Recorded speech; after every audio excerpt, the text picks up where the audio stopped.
कविता जी, स्वागत जी। है आपका। आपको मेरी आवाज आ रही है? हाँ, आवाज आ रही है। लेकिन कविता जी। मुझे कुछ भी नहीं दिखाई दे रहा है, मुझे कुछ भी नहीं दिखाई दे रहा है। और आवाज आपकी आ रही है लेकिन बहुत साफ नहीं आ रही है। और मुझे कुछ दिख नहीं रहा है स्क्रीन, यानी स्क्रीन बिल्कुल नहीं दिख रहा है। अच्छा, तो मैं बोलती हूँ अभी तक लिखिए, सही हाँ, होगी। मुझे लगता है कि अगर नेट का कुछ इशू होगा तो थोड़ी देर में शायद ये ठीक हो जाए। हेलो। हाँ जी। हेलो। मैम आप लीव करके एक बार फिर से ज्वाइन कर लीजिए। ठीक है, ठीक है, ठीक बस। है। जी। लीव करके ज्वाइन करती हूँ, ठीक। जी मैम। कुंदन को मुझे बताइए, डॉक्टर दीपक श्रीवास्तव सर जुड़े क्या? अभी एक मिनट तक। डॉक्टर दीपक श्रीवास्तव। नहीं मैम, अभी नहीं जुड़े। अच्छा,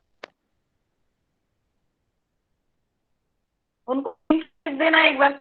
मैडम यदि आ गई हूँ तो बोलो कि एक बार लिंक सर दीपक श्रीवास्तव सर मैडम जुड़ गए। जुड़ चुके हैं। अच्छा, सर आपका अभिनंदन हूँ। और हमारी मुख्य वक्ता महोदया है कविता जी, भी जुड़ चुकी हैं। कविता जी, अब आपको स्क्रीन साफ दिख रहा है? अ, नहीं, मुझे दिख नहीं रहा। मैं लीव करके ज्वाइन करती हूँ। हाँ जी मैम, लीव करके ज्वाइन कर। जी जी जी।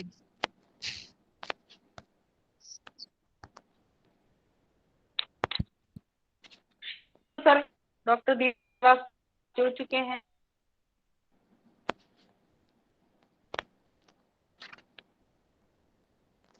जी।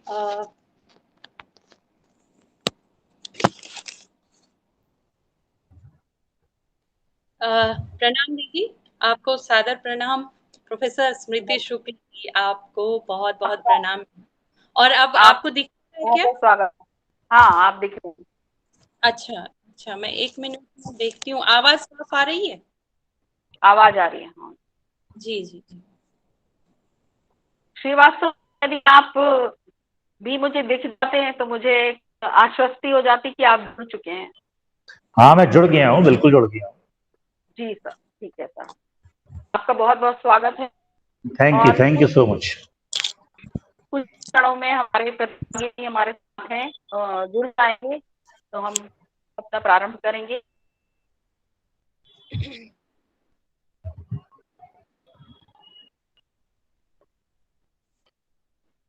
शासकीय कला वाणिज्य स्वशासी महिला महाविद्यालय की शोध समिति द्वारा और की अकादमिक गुणवत्ता परियोजना के अंतर्गत यह 5 कार्यशाला आयोजित की गई है। इस कार्यशाला को हमने स्वरूप प्रदान करने की का प्रयास किया है। कुछ हम हैं वो बाहर से भी। आज इस कार्यशाला का 14वां दिन। विगत में लगातार हम राष्ट्रीय शिक्षा नीति विमर्श कर रहे हैं और अनुसंधान को किस तरह से इस राष्ट्रीय शिक्षा नीति में दिया, उस पर 3 दिनों से लगातार बात हो रही है।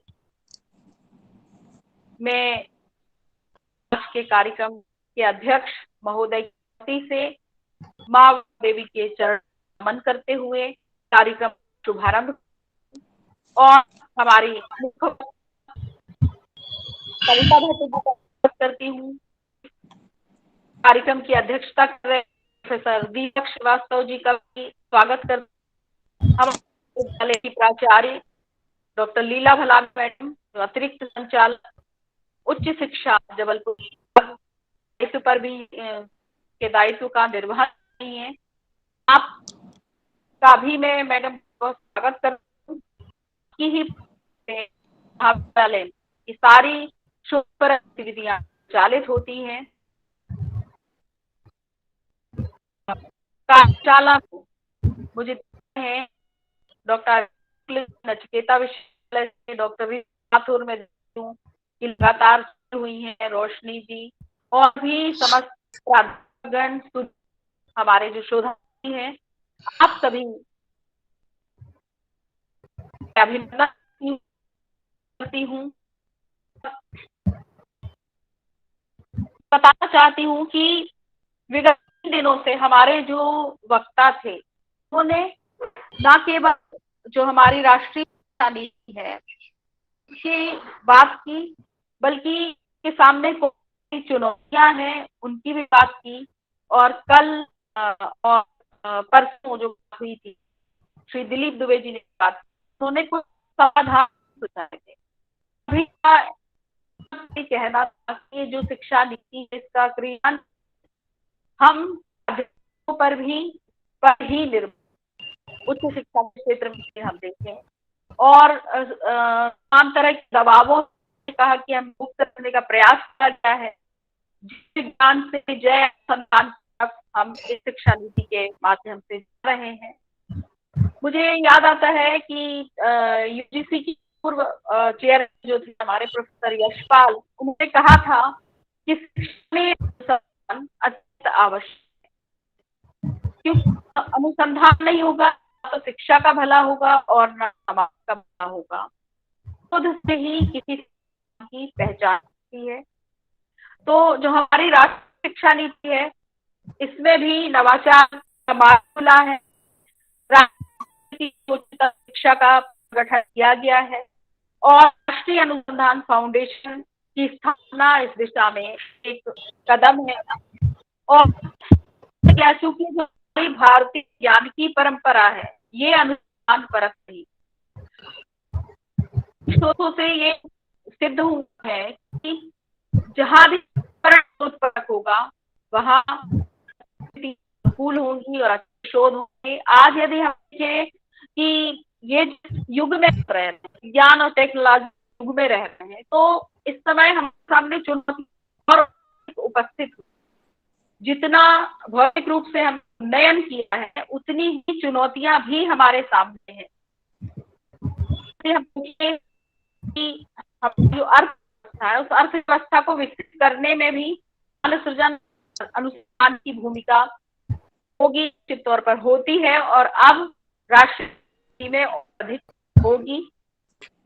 आज अनुसंधान की आवश्यकता इसलिए डिजिटल बाजार विस्तार हुई, जो कृत्रिम मेधा जिसको हम आर्टिफिशियल इंटेलिजेंस कहते हैं, इसके उपयोग से इतनी उतनी कहीं चुनौती बनकर भी हमारे सामने खड़ी हुई। जलवायु परिवर्तन या जनसांख्यिकी गतिशीलता प्रबंधन उद्योग का प्रसार हुआ है और इसके साथ साथ यदि देखें तो इन चुनौतियां आई। तो अब ये जो चुनौतियां हैं या समस्याएं हैं इनका समाधान भी अनुसंधान ही करेगा, ऐसा सोचा गया है और इसीलिए अनुसंधान को बढ़ावा दिया है और और विषय अनुसंधान की आवश्यकता नई शिक्षा राष्ट्रीय शिक्षा नीति में जोर दिया। साथ साथ विज्ञान के जो साहित्य, कला, समाज विज्ञान और मानविकी इन भी अनुसंधान को प्रोत्साहित किया गया। चाहूंगी कि कार्यशाला के इस चौथे दिन इस कार्यक्रम की अध्यक्षता कर रहे हैं प्रोफेसर दीपक श्रीवास्तव, राजनीति शास्त्र विज्ञान के प्राध्यापक हैं और उन अपने विषय पर पूर्ण अधिकार, हम कह सकते हैं कि वो राजनीति शास्त्र अधिकार विद्वान हैं। अपनी उच्च शिक्षा जवाहरलाल नेहरू विश्वविद्यालय से और इलाहाबाद विश्वविद्यालय से पूर्ण की है।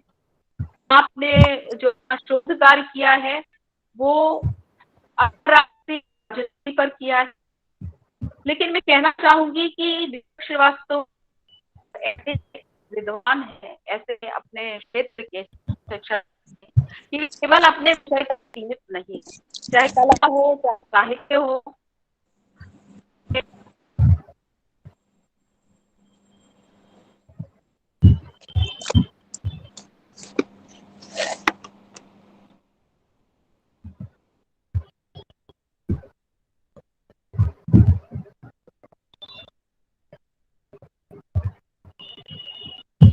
मैम आपकी आवाज नहीं आ रही है, माइक ऑन कर लीजिए मैम।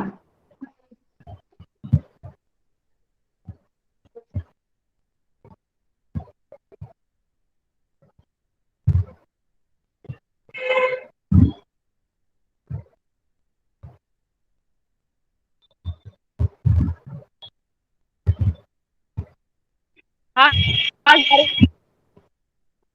कुंदन, जी मैम, अब आवाज आ रही है। तो अब क्या शुरू से नहीं आ रही थी आवाज? नहीं नहीं, अब बस एक मिनट। अरे स्मृति मैडम, हाँ जी, हाँ सर। थोड़ा सा रुक गया था आपका आवाज। मैं यहीं कॉलेज में हूँ, लेकिन आपकी आवाज रुक रुक के आ रही है। पता नहीं अब ये प्रॉब्लम केवल मेरे साथ है या सबके साथ। नो सर, अच्छा, सबके साथ है, आपकी बीच में रुक गई आपकी आवाज। सबके साथ है सर, आपकी भी रुक रुक के आ रही है सर। हाँ, तो इसका मतलब कुछ प्रॉब्लम है आज गूगल में। आवाज साफ नहीं आ रही है, साफ नहीं आ रही है जी। हाँ जी, कुंदन जी आप कुछ प्रयास करें और बताएं मुझे कि आवाज ठीक आ रही है, तभी से मैं शुरुआत करूँ। नहीं, आवाज रुक रुक के आ रही, तो सेंटेंस आप पूरा बोलती हैं लेकिन आधा अधूरा सुनाई पड़ता है। यदि हमारी आवाज कम्युनिकेशन सुन पा रहे हैं हमारे तकनीकी सहायक कुंदन जी, हमारी मदद करिए।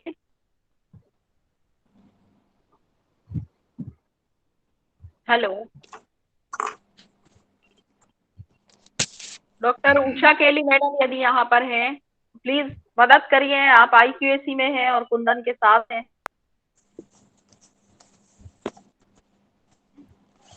कविता जी, आवाज अब थोड़ी सुनाई दे रही है? आवाज तो आ रही है दीदी, लेकिन टूट पह, टूट के। हाँ, टूट टूट के आ रही है और पहले से ज्यादा क्लियर हुई। स्मिता मैम, 2 दिन वेट करिए, आपका नेट कनेक्शन का कुछ चेंजेस करते हैं, देन आफ्टर आपको वॉइस क्लियर हो जाएगा। Smita ma'am, please wait for some time. Okay.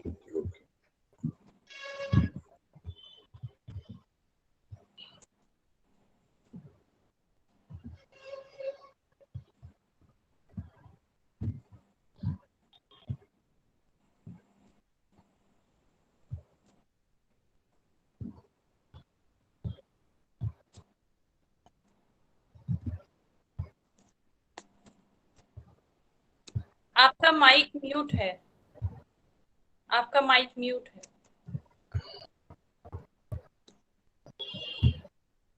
Professor Smriti ma'am, आपका म्यूट है माइक।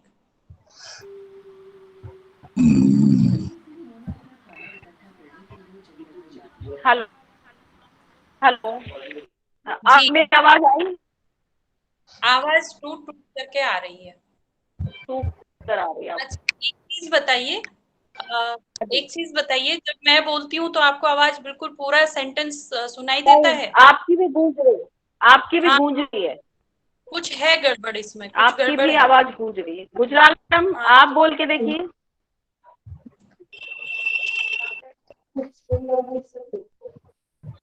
सबके में आज कुछ आवाज आ रही, तुम वहां बैठे हो शायद इस वजह से। हाँ, और मेरा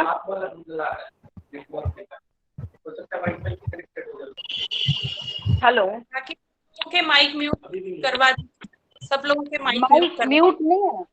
हाँ, सब लोग अपने प्लीज माइक म्यूट कर दीजिए, सारे प्रतिभागी।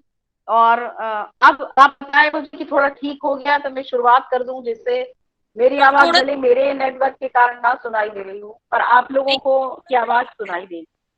अब थोड़ा सा ठीक है, अब आप बोलिए, अब आप बोलिए। हम कोई मुझे बताएगा मेरी आवाज अब ठीक आ रही है? अब आपकी आवाज ठीक आ रही है पहले से, और अब हम सब लोग अपना माइक म्यूट कर देते हैं, केवल आप बोलिए, बाकी सब लोगों से माइक म्यूट कर दीजिए। यही कह रही थी कि राष्ट्रीय शिक्षा नीति में अनुसंधान को महत्व दिया गया है, और इस पर आज विचार हमारे जो मुख्य वक्ता है वो करेंगे। उनका विषय है बहुविषयी शोध राष्ट्रीय शिक्षा नीति के संदर्भ में।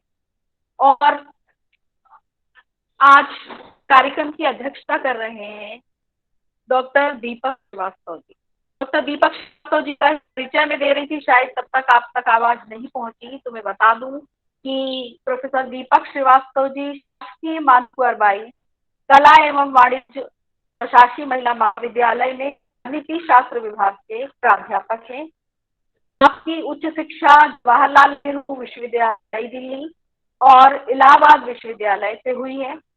आपका जो शोध का विषय है, वो अंतर्राष्ट्रीय मैम संबंधों पर मैम काम किया है। अभी भी आपकी जो वीडियो है वो ब्लर आ रही है और आवाज टूट के आ रही है, तो आप एक बार लीव करके फिर से ज्वाइन कर लीजिए मैम।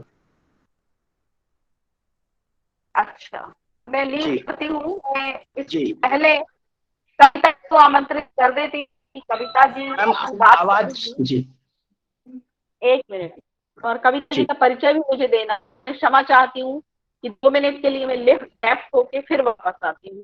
तो हो रहा है, मुझे समझ नहीं आ रहा है। अभी तक सब बहुत अच्छा चल रहा था।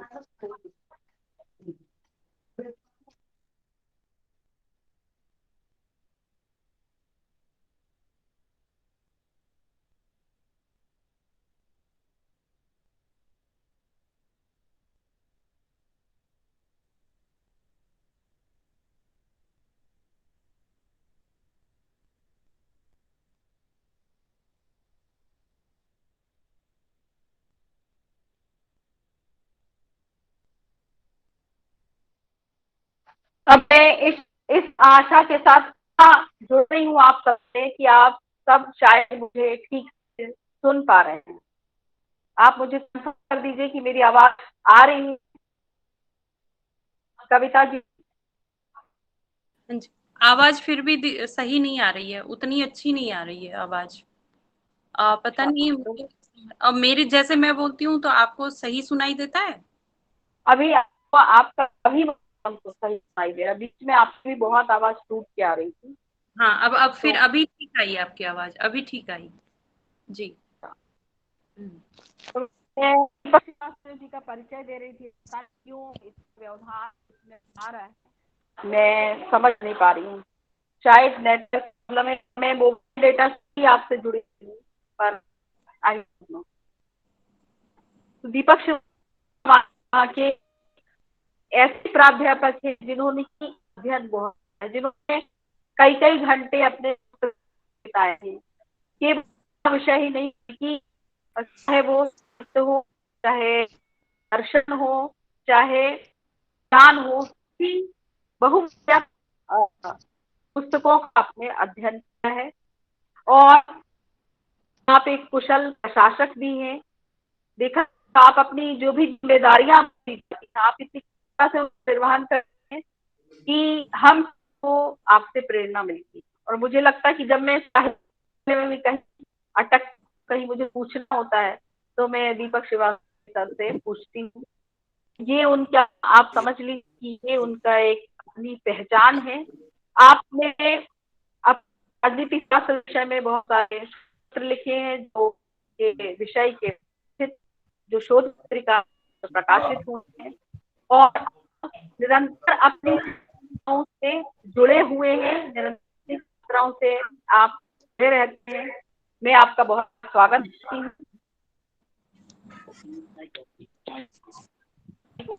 ये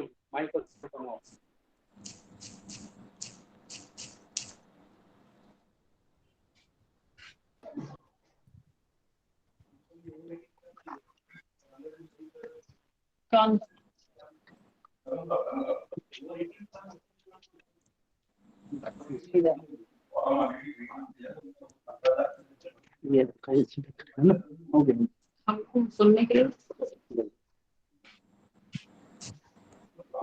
हाँ जी, फिर मैं दूसरे डिवाइस से जुड़ी हूँ। सॉरी, आज इतना डिस्टरबेंस है। मैं आप सबसे क्षमा चाहती हूँ। इस तकनीक से देखिए कहीं कहीं ये भी हुआ कि व्यवधान भी पैदा होता है। तो नई राष्ट्रीय शिक्षा नीति पर हमारे जो विद्वान हैं वो बात करेंगे। मैंने आपको ये बताया कि शासन ये मैम चाहता है आवाज कि बहुत स्लो आ रही है आपकी। आवाज स्लो, मैम आपकी आवाज बहुत स्लो आ रही है।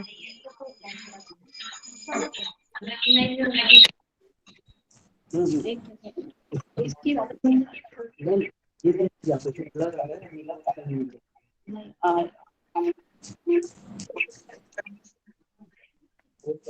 हेलो, अब आवाज,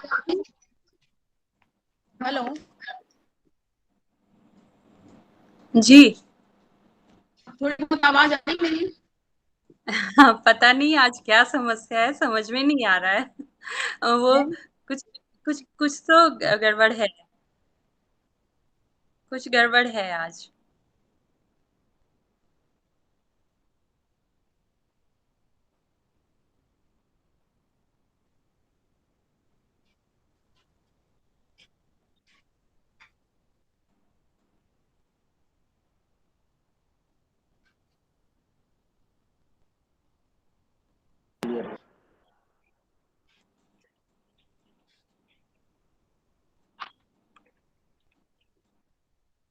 जी, अब बोलिए। अब हाँ जी, तो मैं अपने अध्यक्ष महोदय का परिचय करा रही थी आपसे, और यदि आवाज साफ आ रही है तो मैं कविता जी से आपका परिचय करा दूं कि अब साफ। डॉक्टर कविता भट्ट। हाँ जी, आवाज आ रही है? हाँ, अब साफ, थोड़ा साफ है पहले। मैम आपकी आवाज बहुत स्लो आ रही है, सुनाई नहीं दे रहा। तो आ रही है, यहाँ से कहीं से नेट प्रॉब्लम है लग रहा।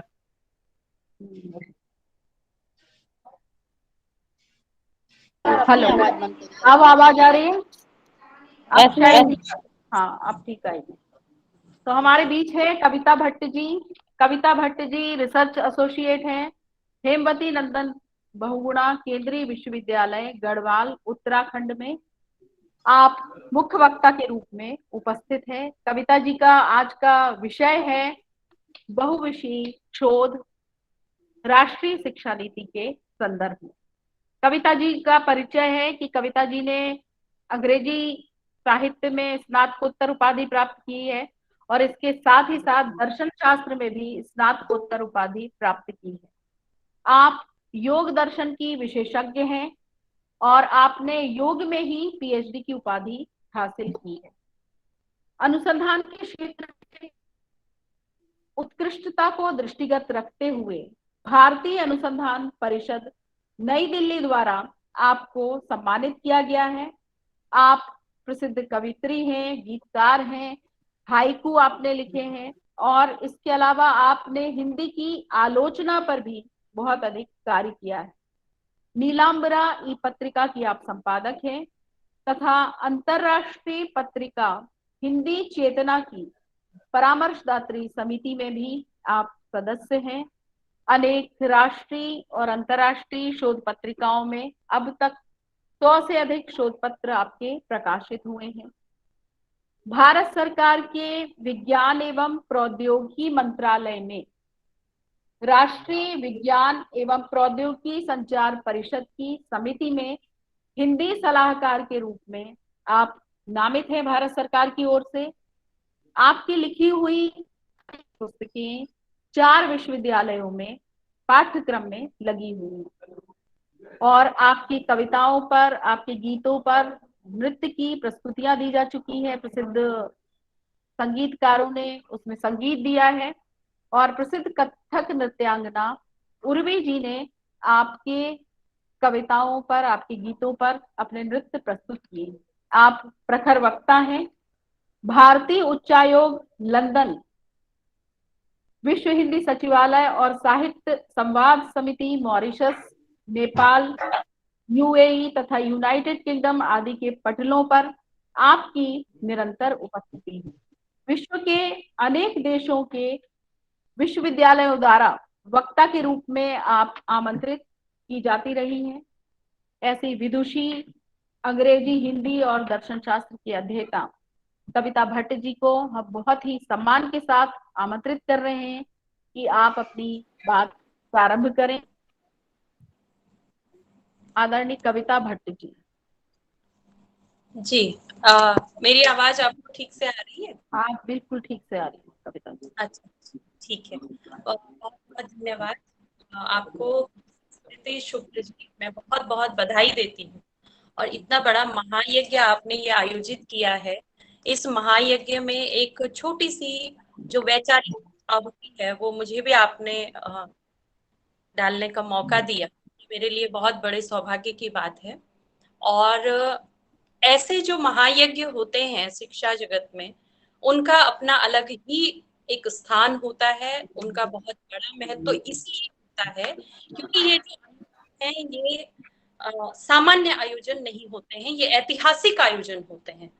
ऐतिहासिक मैं इस संदर्भ में कहूंगी क्योंकि राष्ट्रीय शिक्षा नीति जो नई हमारी तैयार हुई है उस पर बहुत गहन अध्ययन के उपरांत हमारी जो वर्तमान सरकार है उसने यह प्रयास किया है कि बहुत सारे ऐसे प्रासंगिक जो विषय हो सकते हैं और बहुत सारे ऐसे प्रासंगिक जो तथ्य हो सकते हैं उनको ध्यान में रखते हुए इस शिक्षा नीति को तैयार किया जाए और शिक्षा नीति को तैयार करने के साथ साथ उसका धरातल पर उसको उतारा जाए, उसका इम्प्लीमेंटेशन हो। और इसके लिए आपका जो विद्यालय है, आपके विद्यालय को भी मैं बधाई संप्रेषित करती हूँ और इस सत्र के जो अध्यक्ष हैं प्रोफेसर दीपक श्रीवास्तव महोदय, उनको भी प्रणाम करती हूँ।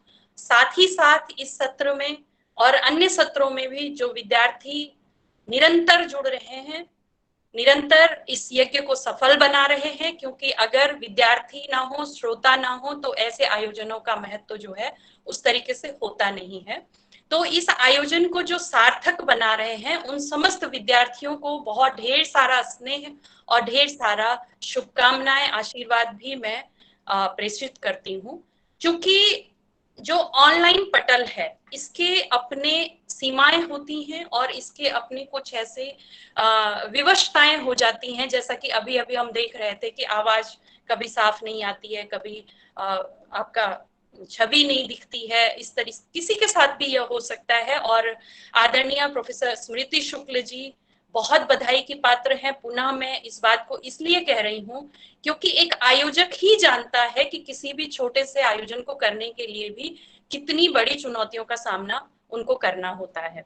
और ये जो आयोजन है, क्योंकि यह अंतर्राष्ट्रीय स्तर का आयोजन है और अंतर्राष्ट्रीय स्तर पर भारत की जो अभी अभी राष्ट्रीय शिक्षा नीति जो तैयार हुई है, जो अब धरातल पर उतरने को एकदम तैयार है, और इसको हम लोग सभी अपने अपने प्रयासों से प्रयास हमारे ये रहेंगे कि हम इसमें जो भी बातें हम फाइल में देख रहे हैं, जो भी चीजें हम पुस्तकीय रूप से देख रहे हैं, वे सारी चीजें हमारी इनमें समाहित हों, विद्यार्थियों के बीच में जाएं। हमारे जितने प्राध्यापक हैं, प्राचार्य हैं, उनको इस शिक्षा नीति के माध्यम से वो सारी चीजें करने का अवसर मिले जो कहीं ना कहीं नियमों में उलझने के कारण वो लोग नहीं कर पाते थे।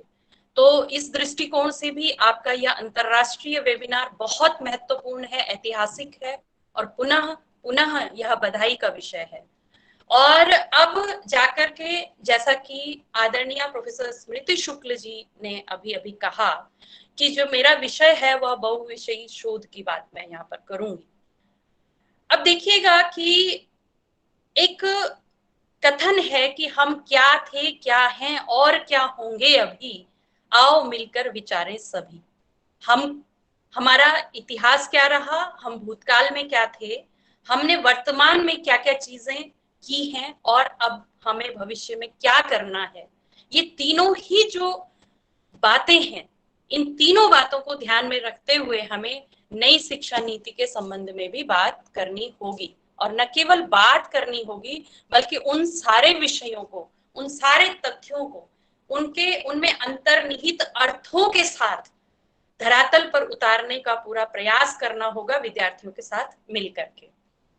तो बात मैं यहां से प्रारंभ करूंगी कि वेदों में, उपनिषदों में एक प्रार्थना समाहित की गई है जो कि आधुनिक काल के लिए बहुत प्रासंगिक हो जाती है, और उसमें बात की गई है ओम सहना भवतु सहनो भुनक्तु सह वीर्यम करवावहै तेजस्विनावदितमस्तु मां विद्विषावहै।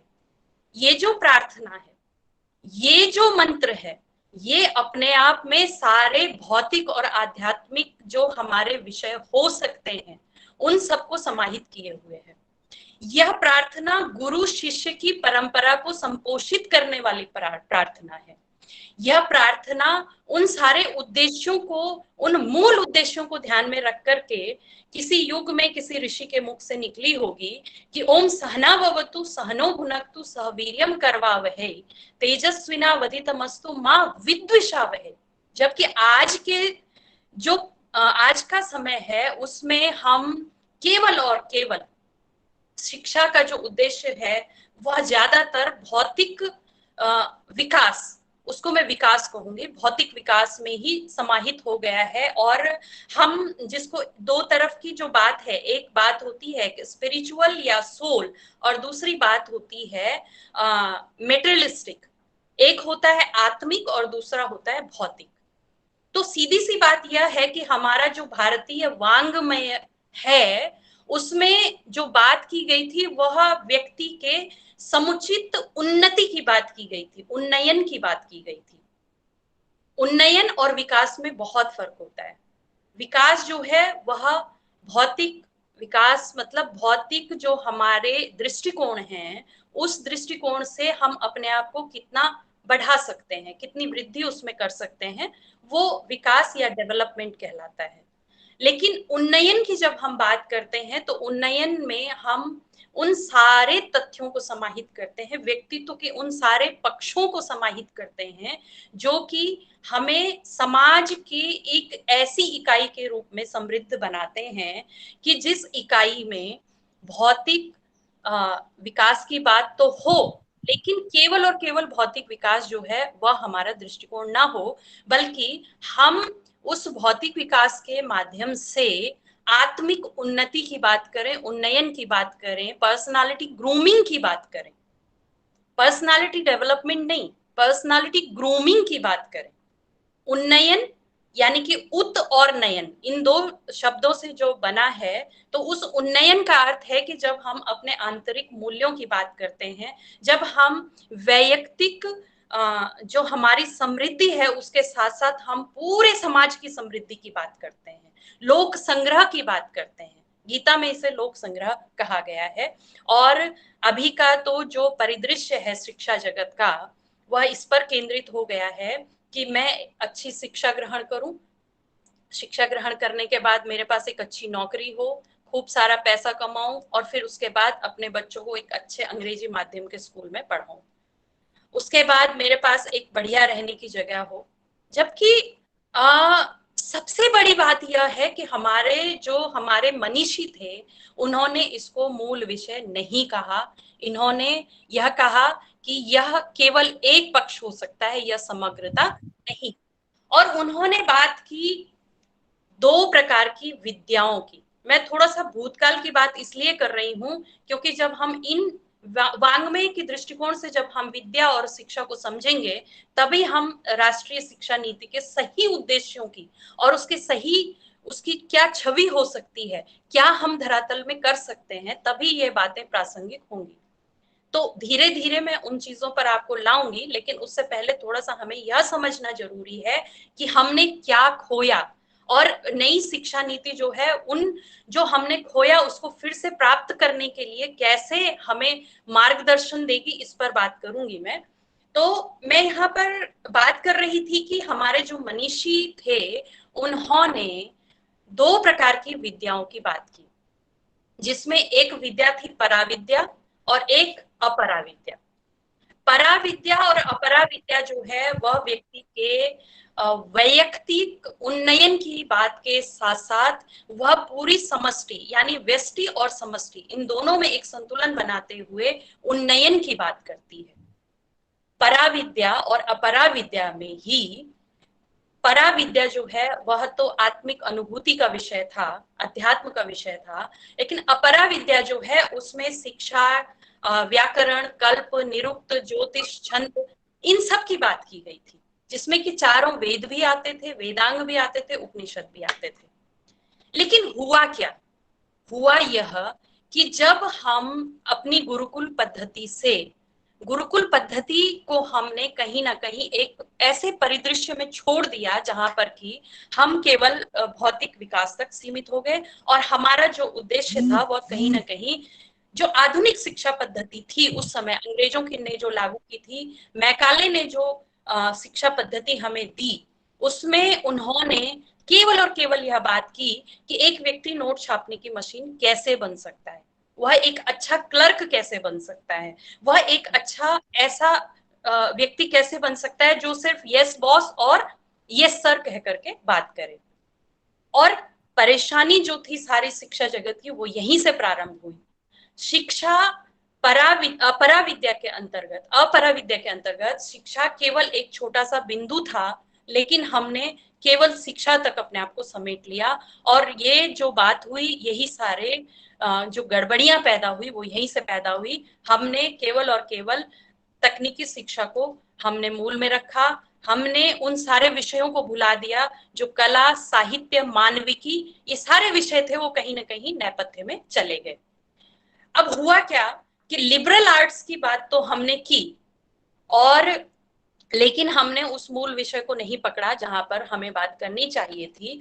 और चूंकि भारत में समग्र जो शिक्षा पद्धति है, गुरुकुल पद्धति है, वह बहुविषयक तरीके से सीखने की बात बहुत पहले से करती आई है और बहुत सारे क्षेत्रों में ऐसा संयोजन किया गया कि आप एक ऐसे व्यक्ति बने कि आपके वैयक्तिक उन्नयन में तकनीकी, कला, साहित्य और ये सारे चीजें एक संतुलन की स्थिति में हो, जिससे कि आप एक मानव बने, आप एक मशीन ना बने बल्कि एक मानव बने।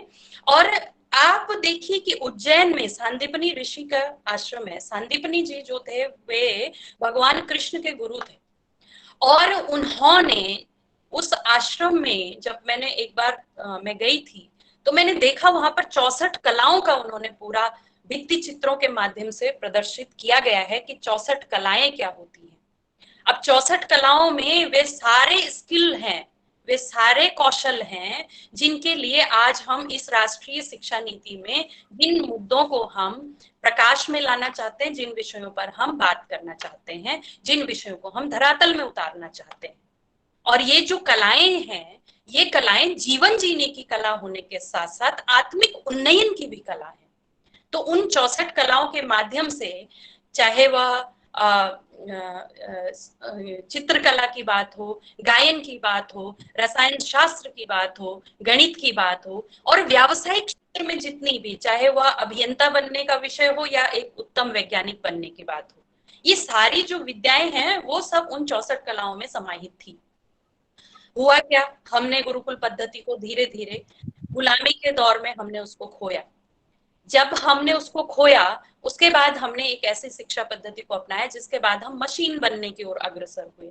और निश्चित रूप से मुझे यह कहने में बिल्कुल भी संकोच नहीं है कि हम आज एक मशीन बन चुके हैं। हमारे अंदर जिसको हम कहते हैं भावनात्मक बुद्धिमत्ता, जिस पर आज सरकार बहुत ज्यादा बात कर रही है, जिस पर आज बात कर रही है सरकार की प्रसन्नता क्या होनी चाहिए, आत्मिक आनंद क्या होना चाहिए, आत्मिक आनंद के लिए हमको कैसे उन्नयन की बात करनी चाहिए, ये सारे विषय जो हैं कहीं ना कहीं नेपथ्य में चले गए। तो समस्याएं क्या आई उन पर थोड़ी सी बात करूंगी और उसके बाद फिर हम मुड़ेंगे कि नई शिक्षा नीति में क्या उस पर किया गया है और बहुविषयी शोध की जो बात है नई शिक्षा नीति में वह कैसे रखी गई है। तो एक सबसे बड़ी बात यह थी कि गंभीर रूप से खंडित उच्च शैक्षिक पारिस्थितिकी तंत्र गंभीर रूप से खंडित था। दूसरी बात यह थी कि संज्ञानात्मक कौशल और सीखने के परिणामों के विकास पर बहुत कम जोर दिया जा रहा था। तीसरी बात यह थी कि प्रारंभिक विशेषज्ञता और अध्ययन के संकीर्ण क्षेत्रों में छात्रों की जो स्ट्रीमिंग थी उसके साथ विषय का विभाजन बहुत कठिन होता चला गया। और अगली बात यह थी कि विशेष रूप से सामाजिक आर्थिक रूप से वंचित क्षेत्रों में सीमित पहुंच हो गई। शैक्षणिक संस्थान जो कि स्थानीय भाषाओं को बढ़ाने का भी जिनका जिम्मा होना चाहिए था वो कहीं ना कहीं केवल और केवल आंग्ल भाषा में सिमट करके रह गए और आंग्ल भाषा में भी केवल तकनीकी शिक्षा पर उनका ध्यान ज्यादा केंद्रित हो गया, जिसका कारण ये हुआ कि शोध और अनुसंधान की दिशा में हमने बहुत सारे विषयों को कहीं रसातल में पहुंचा दिया।